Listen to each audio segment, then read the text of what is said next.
Nhiều ên bền ba miền Thiền hàm nhẹ mùa tối thô muang tăng nài chiều Giêsu nhẹ xin chiều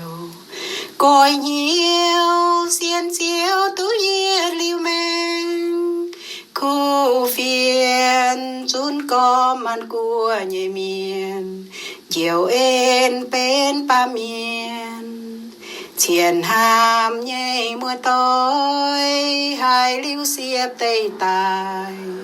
ý chan thiên cua kèng khỏi chiền xiếp tây tai bia chém mênh như kèng thiên hùng sung bùa chi bùa ruồn kèng mai on lo hai Giêsu châu lung đi chia nhẹ dung tòn khung tai xiên nín mây chiều tu chiều quang gối lô mênh chip xiềng chiang mênh chui quang liu chao chiều họp nhiều